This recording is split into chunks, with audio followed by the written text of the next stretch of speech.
Le travail de soins non rémunérés fait référence à l'ensemble des travaux domestiques et soins personnels réalisés gratuitement par un individu pour des membres de sa famille ou de sa communauté. Partout dans le monde, les femmes effectuent plus de 75% de la charge totale de travail de soins non rémunérés. Selon une étude menée en 2021 par l'ANSD et ONU Femmes, les Sénégalaises consacrent en moyenne 89 minutes par jour aux tâches ménagères et à la garde des enfants, contre moins de 30 minutes pour les hommes. Elles fournissent donc 6 fois plus de travaux de soins non rémunérés que les hommes. Par conséquent, elles disposent de très peu de temps pour exercer une activité rémunérée ou s'engager dans des activités éducatives et récréatives.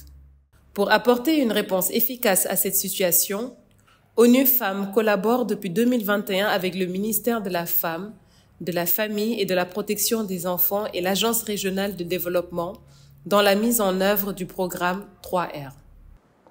Le programme 3R, c'est un programme qui développe des approches transformatives pour reconnaître, réduire et redistribuer le travail de soins non rémunérés des femmes dans une perspective d'autonomisation économique.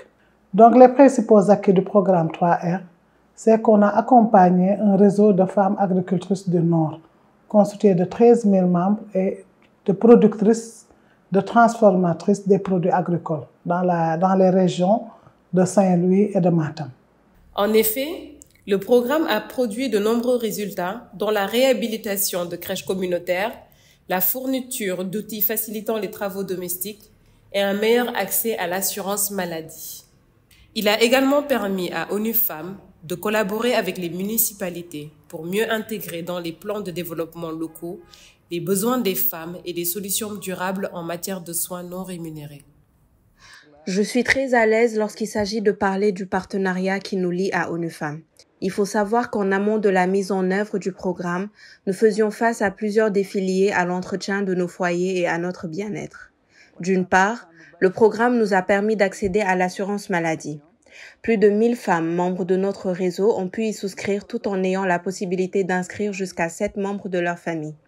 L'adhésion est devenue plus accessible. Grâce à l'inscription groupée, les frais ne s'élèvent qu'à 500 francs par membre et la prime annuelle à 1500 francs. On ne peut pas parler de développement sans tenir compte des systèmes de soins de santé. D'autre part, auparavant pour cuisiner, nous allions chercher des fagots de bois ou achetions des sacs de charbon qui duraient moins de 10 jours d'utilisation. Aujourd'hui, grâce au programme 3R, nous avons reçu des foyers améliorés qui nous permettent de passer 2 mois sans acheter des sacs de charbon et donc faire des économies. De plus, les fourneaux émettent très peu de fumée et nous permettent de cuisiner de manière propre. En avril 2023, suite à la mise en œuvre de la première phase du projet, ONU Femmes a organisé avec l'appui du ministère de la Femme, de la Famille et de la Protection des enfants un dialogue politique. Celui-ci a réuni des acteurs issus de différents ministères, de la société civile et du secteur privé et a abouti à la production d'une feuille de route pour des réformes en matière de travail de soins non rémunérés des femmes. La tendance globale qui s'est dégagée, c'est que l'ensemble des acteurs se sont accordés sur la nécessité de créer un cadre multisectoriel et multi-acteurs de coordination de cette problématique. Ce que nous envisageons également en termes de perspective, c'est de pouvoir traduire ces réflexions, ces propositions en mesures concrètes pour que la reconnaissance, la réduction et la redistribution du travail de soins non rémunérés soient une réalité dans notre pays. Soutenir le programme 3R, c'est mettre fin à plusieurs obstacles structurels qui limitent la pleine et égale participation des femmes à l'économie. Engagez-vous aux côtés d'ONU Femmes pour reconnaître, réduire et redistribuer le travail de soins non rémunérés et ainsi révéler l'immense potentiel des femmes.